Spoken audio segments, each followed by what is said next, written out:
تحرک ہے، اس میں تغیر ہے، تبدیلی ہے.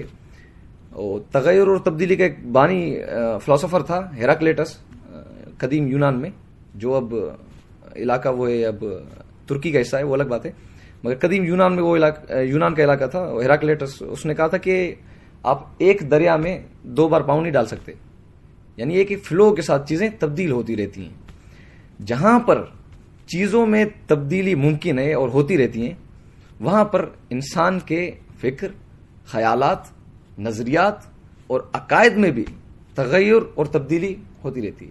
اور ہمیشہ یہ ایک کنٹینیوس سلسلہ ہے، یہ جاری ہے، یہ عمل رکتا نہیں ہے. تبدیلی کا عمل کبھی بھی نہیں رکتا. اس کے ساتھ ساتھ ایک اور چیز ہے، یعنی جہاں پر دنیا میں چیزیں جامد نہیں ہیں، تغیر ہوتا رہتا ہے، سب میں تبدیلی ہوتی رہتی ہے، تو وہاں پر کوئی بھی چیز آخری اور حتمی ممکن نہیں ہے. میں نے کہا تھا کہ فکر، خیالات، نظریات، یہاں تک کہ عقائد بھی تبدیل ہوتے ہیں. تو اس کا مطلب ہے کہ دنیا سب سے بڑا سائنسدان ہو، فلاسفر ہو، کوئی بھی ہو، اس کا کوئی قول آخری اور حتمی ہو یہ ممکن نہیں ہے. یعنی وقت کے ساتھ ساتھ وہ چیزیں بھی تبدیل ہوتی رہتی ہیں، یا پھر ان کے ڈیفینیشن میں بھی تبدیلی آتی رہتی ہے. اب مذہبی انتہا پسندی پر بات کرنے سے پہلے ہمیں انتہا پسندی سمجھنا چاہیے کہ انتہا پسندی ہے کیا. انتہا پسندی میں کچھ لوگ، کچھ شخص یا پھر لوگوں کا گروہ یا مجموعہ یا جو بھی کہیں آپ، جو بھی نام دیں، وہ یہ سمجھتے ہیں کہ ہمارا نظریہ، ہمارا خیال، جیسا ہماری فکر، جس کو جیسا ہم نے سمجھائے، وہ آخری اور حتمی اور سچا ہے. نہ صرف وہ یہ سمجھتے ہیں بلکہ وہ یہ سمجھتے ہیں کہ وہ آخری اور حتمی بھی ہے. اور اس فکر کے علاوہ، یعنی جس فکر میں ہم، جو گروہ لوگوں کا سمجھتا ہے کہ جس فکر اور خیال پر، جس نظریے پر ہم چل رہے ہیں، صرف وہ درست ہے، اس کے علاوہ جتنے بھی لوگ ہیں وہ غلط ہیں. نہ صرف غلط ہیں بلکہ گمراہ بھی ہیں، غلط راستے پر ہیں، گمراہ ہیں. یعنی یہ ایک انتہا پسندی ہے. اب انتہا پسندی کی بہت سی صورتیں ہیں، کافی اس کی شکلیں، لیکن یہاں پر ہم نے ایک فکس کر کے رکھا ہے کہ مذہبی انتہا پسندی. اب مذہبی انتہا پسندی کب اور کیسے شروع ہوئی؟ ایک بات دیکھنا کہ دنیا کے جتنے بھی، ایک ریکویسٹ ہے سب سے کائنڈلی آپ اپنے مائک آف کر دیں، ٹھیک، تھینک یو. دنیا کے جتنے بھی مذاہب ہیں ان کا فکر ہمیشہ، اب دیکھنا تقریباً جتنے مذاہب ہیں، فکر ایک بلند پایہ پر ہوتا ہے، اچھا فکر ہوتا ہے. یعنی کبھی کوئی پیغمبر یا پھر کبھی کوئی مذہبی رہنما آپ کو نفرت کرنے کا نہیں سکھائے گا، جو اوائلی ہوتے ہیں، شروع والے. دنیا کے جتنے بھی مذاہب ہیں ان میں ایک گروہ پیدا ہوا جس نے ان کے اندر انتہا پسندی پیدا کی، جبکہ حقیقت میں اصل مذاہب الگ ہیں. مثال کے طور پر آج کے جو انتہا پسند مسلمانوں کو دیکھیں، ان کا پیغمبر اسلام اور آخری نبی صلی اللہ علیہ وسلم سے کوئی واسطہ ہی نہیں ہے. یہ مسئلہ نہ صرف اسلام کے ساتھ بلکہ دنیا کے دوسرے مذاہب میں بھی ہے. مثال کے طور پر چین میں لاؤزے ہے، ایران میں زرتشت ہے، مہاویر ہے، گوتم بدھ ہے، یا پھر یہ اپنا بابا گرو نانک ہیں، حضرت عیسیٰ علیہ السلام ہے، حضرت موسیٰ علیہ السلام ہے. یہ مسئلہ تمام مذاہب کے ساتھ. اب اس کا میں دائرہ تھوڑا وسیع کرتا ہوں تاکہ آپ کو صرف اسلام نہیں بلکہ دنیا کے ہر مذاہب میں یہ آپ کو پتہ چلے کہ انتہا پسندی کہاں کا. دنیا کے ہر مذاہب میں، نہ صرف اسلام میں، دنیا کے ہر مذاہب میں انتہا پسندی رہی ہے. مثال کے طور پر اس کے کچھ، جیسے قدیم ترین مذہب ہے ہندوازم سب سے قدیم مذہب. ہندوازم جو مذہب ہے ساؤتھ ایشین، جہاں یہ جو ساؤتھ ایشین سویلائزیشن تھی اوائلی دور میں، یہاں پر ہندوازم میں جیسے دراوڑ لوگ رہتے تھے ساؤتھ ایشیا میں، یہاں پر غاصب آرین انہوں نے حملہ کیا. اب جو دراوڑ رہتے تھے وہ ذات پات کے سسٹم پر بلیو ہی نہیں رکھتے تھے، اور ان کے ہاں جو مادرانہ زمانہ تھا، یعنی پدرانہ معاشرہ نہیں آیا تھا تب تک، مادرانہ معاشرہ تھا، اور ذات پات کے سسٹم پر یقین نہیں رکھتے تھے. یہ ذات پات کا جو نظام ہے، کوئی شودر ہے، کوئی اچھوت ہے، کوئی برہمن ہے، کوئی کھتری ہے، یہ انٹروڈیوس ہی آرین نے کروایا تھا تاکہ وہ دراوڑ پر قبضہ کر پائیں، دراوڑوں پر قبضہ جمائے رکھیں. یہ شروع انہوں نے کیا تھا.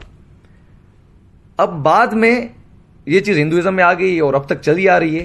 اور پھر ابھی ایک جو نیا ٹرم شروع ہوا ہے، آپ نے دیکھا ہوگا کہ ہندو قوم، یا پھر کہتے ہیں کہ مسلمان قوم. میں ہمیشہ دوستوں سے کہتا ہوں کہ آپ ہندو قوم کہتے ہیں یا ہندوتوا والے جو کہتے ہیں ہندو قوم، ہندوازم میں خود ایک بڑا ذات پات کا نظام ہے. یعنی ایک برہمن ہے، ایک اچھوت ہے، ایک شودر ہے، وہ ایک دوسرے کو دیکھنا پسند نہیں کرتے. وہ کہتے ہیں کہ ایک نیچ ہے، شودر اور وہ نیچ ہیں، ان کو ہاتھ ملانا جائز نہیں ہے، ان کو دیکھنا تک جائز نہیں ہے. تو وہاں پر جہاں پر ذات پات کا اتنا بڑا نظام ہو، آپ ان کو قوم کیسے کہہ سکتے ہیں؟ نہ صرف ہندو قوم بلکہ مسلمان بھی ایک قوم نہیں ہے. دنیا کا کوئی بھی مذہب لیں، وہ ایک قوم نہیں ہے. مذہب کے فالوورز کو آپ کبھی ایک قوم نہیں کہیں گے. بالکل ویسے ہی ہوا سکھ مت میں. بابا گرو نانک ایک مسٹک، ایک شاعر، ایک انسان دوست، سماج کا باغی، ذات پات کے نظام کے خلاف، جنسی برابری کے قائل ایک شخص عظیم. اس نے شاعری کی اور کچھ اپنے لکھے کول وغیرہ اس کے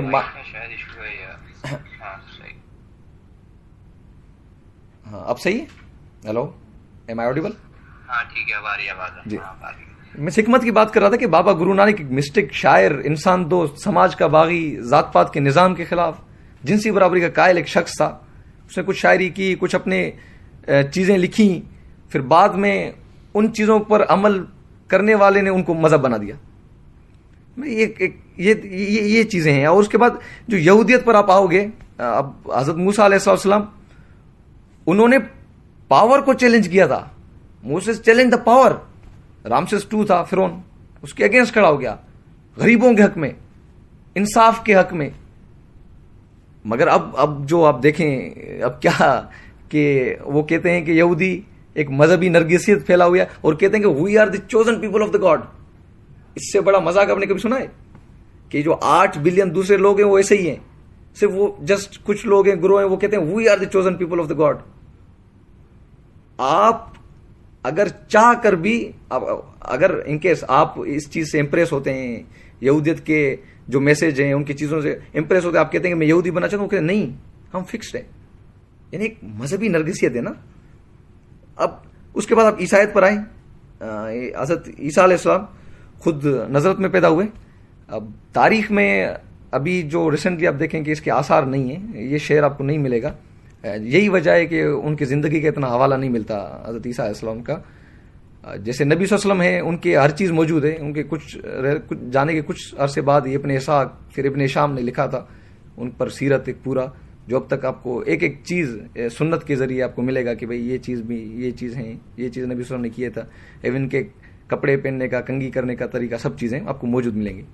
مگر حضرت عیسیٰ علیہ السلام کے یہ چیزیں موجود نہیں ہیں. اس کا وجہ یہی ہے کہ اس کے آثار مٹا دیے گئے تھے. اب یروشلم میں جب حضرت موسیٰ علیہ السلام آئے، حضرت عیسیٰ علیہ السلام جب یروشلم میں آئے تھے تو انہوں نے ادھر کے حالات دیکھے کہ ادھر کے جو فالوور سارے یہودی تھے، موسیٰ علیہ السلام کے فالوور تھے. تو انہوں نے دیکھا کہ یہ سارا نظام اشرافیہ گیا ہے، طاقتور لوگوں کا راج ہے، طاقتور لوگوں کے لیے یہ نظام بنا ہوا ہے. انہوں نے کہا کہ یہ جس چیز کو اپنے فالو کر رہے ہیں یہ موسیٰ کا قانون تو ہے نہیں. موسیٰ علیہ السلام خود غریب پرور تھا، خود ایک عظیم رہنما کے لیں یا پیغمبر کے لیں وہ تھے. مگر یہ جو آپ لوگ جس نظام کے تحت چل رہے ہیں یہ موسیٰ کا نظام نہیں ہو سکتا. انہوں نے ان کو چیلنج کر دیا. دوسرا چیلنج انہوں نے یہ کیا کہ یہ سب چیزیں جو روم کے حکمرانی کے انڈر ہو رہی ہیں، روم اس وقت جولیس سیزر کا دور تھا، اس نے کہا تھا کہ جو جولیس سیزر کی حکمرانی ہے یہ ناجائز ہے. لوگوں نے کہا کہ یہ ایک خلاف ہے، اب اس کو ہٹا دو، اس کو بروسیفائی کر دو. تو پھر سلیب پر چڑھا دیا. وہ الگ بات ہے کہ بعد میں کچھ ہمارے اسلام میں ایک ہے کہ اس کی جگہ دوسرا اس کا ہم شکل آ گیا، ایک اور بحث ہے، مگر ان کو بروسیفائی کر دیا گیا تھا. اب تاریخ میں ایک عجیب چیزیں ہوتی ہیں کچھ کہ عظیم ترین فکر و تحریک جب چلتے ہیں وہ وقت کے ساتھ ساتھ خود رد تحریک میں شامل ہو جاتے ہیں. اب بعد میں جو عیسائیت ہے اس کو اب دیکھیں پادریوں نے کس طرح اس کو استعمال کیا.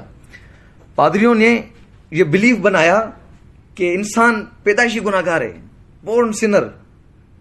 جو ایک معصوم بچہ پیدا ہوتا ہے وہ گناہ گار ہے. مطلب یہ ایک آپ سوچ سکتے ہیں. اور اس نے کہا کہ بھائی اس کا حل کیا ہے، اب گناہ گار اس کو کیسے ختم کریں.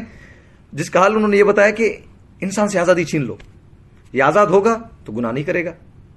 پھر بعد میں روسو تھا، اس نے اس خیال کو رد کر دیا تھا، اس کے اگینسٹ کچھ باتیں رکھی تھیں. 1000 سال عیسائیت پر یہ یورپ کا ڈارک ایج چلا، پادریوں نے چلایا 1000 سال. 3rd سینچری میں شروع ہوا 13ویں 14ویں صدی تک سب چیز پر پابندی لگا دی. سب چیز, نہ آرٹ, نہ موسیقی, نہ رقص, نہ سائنس, نہ فلسفی.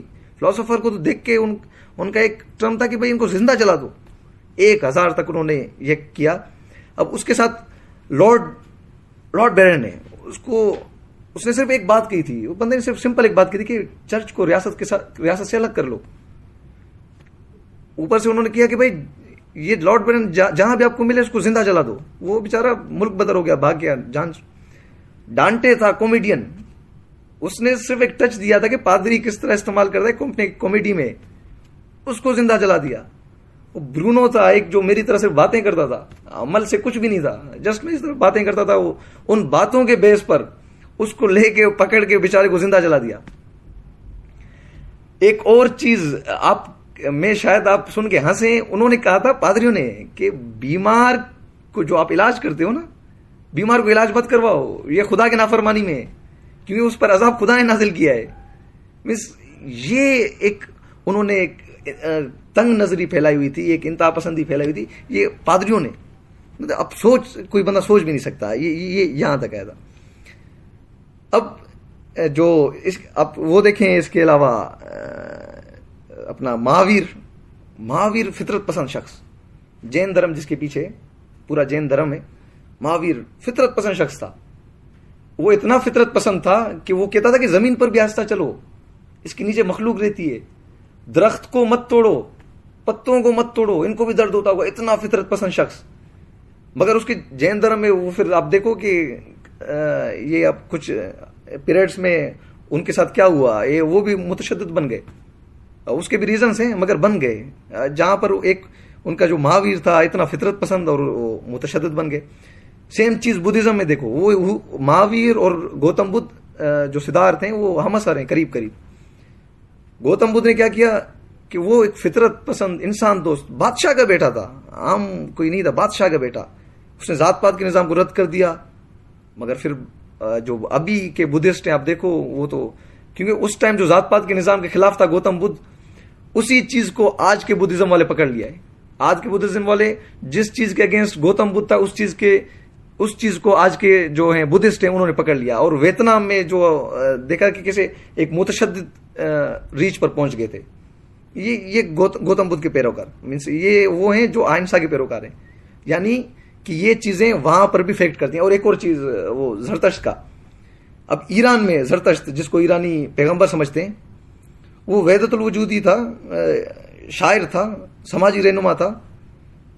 یہاں تک کہ وحدت الوجود کے بانی کو وہ کہتے ہیں زرتشت بانی ہے اس کا. وحدت الوجود یہ ہے کہ ہر چیز میں آپ خدا کے رنگ کو دیکھو, ہر چیز میں. یعنی ہر چیز میں جب آپ خدا کو دیکھو گے تو ظاہر سی بات اس کا احترام بھی کریں گے نا آپ. وہ کہتا تھا یہ ساری کائنات خدا خود ہے. اب ظاہر سی بات اس کا احترام بھی وہ زیادہ کرے گا. مگر جب ساسانی سلطنت کے اندر زرتشتی آ گئے, جب ساسانی سلطنت نے وہ زرتشت نے اس کو کیچ کر لیا, پھر مزدک کو بھی انہوں نے مار دیا جو ایک بڑا سماجی رہنما تھا ادھر کا, صرف یہ ساسانی سلطنت والوں نے. تو کہنے کا مطلب یہ ہے کہ بادشاہ طبقہ اور ملائیت جب بھی جس چیز پر اتفاق کرتے ہیں وہ چیز اپنا جوڑ کھو دیتی ہے. یہ ایک بڑا بادشاہ اور ملائیت ایک گروہ ہے, یہ چند لوگوں کا گروہ ہے جو اپنے مفادات کے لیے یا پھر کبھی کبھی ناسمجھی میں بھی یہ سب چیزیں ان میں ہو جاتی ہیں. دوسری چیز اب آتے ہیں, میں اس کو جلدی ختم کرنے پر, کہ اسلام پر بات کرنے سے پہلے عرب جو تھے حجاز, اس ٹائم یمن تو خیر انہوں نے ایک تہذیب دیکھی ہوئی تھی, مگر جو حجاز والا طرف تھا انہوں نے کبھی بادشاہت نہیں دیکھی, نہ ریاست کے نام سے وہ شاید ہی واقف ہوں. اس وقت بابل, مصر, نینوا, ترکی, باسمتی, چین, ایران, ان سب میں بادشاہت تھی, مگر ریاست کے نام کی کوئی چیز عربوں نے نہیں دیکھی, نہ ریاست, نہ سیاست, نہ بادشاہت. اب اوائلی علوم عربوں نے نہیں دیکھے سوائے شاعری کے, اور شاعری ادب میں آتا ہے, ادب کو آپ علم نہیں کہہ سکتے. اس میں یہ ہوگا کہ میں آتا ہوں حضور اکرم صلی اللہ علیہ وسلم کے دور پر, اس کے بعد 632 میں حضور اکرم صلی اللہ علیہ وسلم کی وفات ہو گئی. اس کے بعد جو خلافت کا دور شروع ہوا, حالانکہ وہ سیاسی بحران کا ایک دور تھا, مگر جیسے ہی 4 خلیفہ 30 سال کا جو یہ پیریڈ گزرا، اس کے بعد امیہ جو ہے بنو امیہ انہوں نے قبضہ کیا تھا. قبضہ کے لو یا پھر اقتدار ان کے ہاتھ میں آ گیا تھا. اس وقت یہ تھے کہ بنو ہاشم اور بنو امیہ دو یہ قبیلے تھے. بنو ہاشم غریب تھے، بنو امیہ دولت مند تھے. اب غریبوں کے پاس جب طاقت تھی تو بنو امیہ والوں کے ہمیشہ کوشش کرتے تھے کہ طاقت ان کے ہاتھ میں آئے. پھر آخر میں جو انہوں نے حضرت امام حسن سے صلح کر لیا، پھر اقتدار جو خلافت کے لیے ان کے ہاتھ میں جیسے چلا گیا، وہ ایک ملوکیت کا ایک دور شروع ہوا. اور اسلام بھی اس عرصے میں پھیل گیا تھا مختلف جگہوں پر. ایران فتح کر لیا تھا، ادھر کافی پھیل گیا تھا. اب ایک بڑا ریاستی نظام تھا. ایک انہوں نے اس پر کتاب بھی لکھا ہے مولانا مودودی نے، خلافت اور ملوکیت. تو ملوکیت میں اس کو کہوں گا کیونکہ یہ بادشاہ تھا، ایک بادشاہت کا دور تھا. اس کے آپ کو حوالے مختلف ملیں گے مختلف جگہوں سے بھی. تو یہ جو پھیل گیا جیسے ہی یہ پورا سسٹم پھیل گیا ملوکیت کا، اس کو کنٹرول کرنے کے لیے ظاہر سی بات ہے کچھ قاضی چاہیے تھے. قاضی کا پھر فیکٹر انہوں نے انٹروڈیوس کروایا وہاں پر. اس سے پہلے اسلام میں آپ کو ملایت نہیں ملے گی. وہاں پر یہ چیزیں انٹروڈیوس ہوئیں اور پھر اس کے تھرو کس طرح انہوں نے اپنے پورے نظام کو چلایا. اور پھر وہی نظام بعد میں انتہا پسندی کے اس نیج پر پہنچا کہ اس کے اثرات آج تک دکھنے میں آئیں گے آپ کو. اور دوسرا یہ کہ جو خلیفہ ہے وہ ہمیشہ نائب کو کہتے ہیں. وہ پہلے جو خلافت کا دور تھا اس میں کہا تھا بھی قرآن ہمارے پاس آخری اتھارٹی ہے، اور اس کے بعد نبی کے جو قول ہیں احادیث ہیں وہ ہمارے لیے کافی ہیں، گائیڈنس کے لیے کافی ہیں. ہاں ہم ان کا ایک نائب مقرر کریں گے جس کو خلیفہ نے نام دیا کہ بھائی وہ اس فکر پر ہمیں چلائیں گے. مگر حضرت امیر معاویہ کے بعد یہ ایک ملوکیت کا سسٹم شروع ہوا. ایون کہ آپ دیکھو گے آخر میں جو میں شارٹ آپ کو بتاؤں کہ آخر میں جو امام ابو حنیفہ تھا، جو 3-4 امام مالک، شافی، امام ابو حنیفہ اور ایک اور بھی ہیں، تو انہوں نے کیا کیا تھا کہ آپ کو پتا ہے کہ ان 3-4 جو فقہ سربراہ ہیں یہ صرف ایک طبعی موت مرا ہے، صرف ایک. امام ابو حنیفہ اس بیچارے کو تنگ نظری کی وجہ سے مار دیا ایران والوں نے. وہ خود ایرانی تھا، وہ خود بزنس مین تھا، وپاری تھا، بڑا بہت بڑا اچھا کاروبار کرتا تھا. انہوں نے پھر اس کو قاضی نے بلایا کہ آپ خلیفہ ہیں، خلیفہ نے بلایا اس وقت کہ آپ آ جائیں ہم سے بات کریں. انہوں نے بات کی کہ کہتا ہے کہ ہم چاہتے ہیں کہ آپ ہمارے سلطنت کے قاضی بنیں. اس نے کہا تھا کہ مازک صاحب مجھے یہ چیزیں نہیں پتا. تو اس نے کہا تھا خلیفہ نے کہا کہ آپ جھوٹ بول رہے ہیں.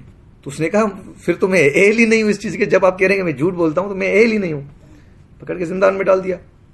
پھر یہ چیزیں تھرو آؤٹ یہ چیزیں چلتی گئیں وقت کے ساتھ ساتھ.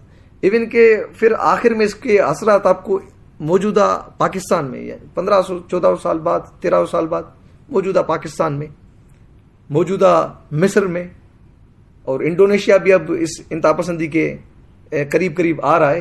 یہ سب چیزیں کافی جو ہیں اثر کیا، مذہبی انتہا پسندی کو بڑھایا.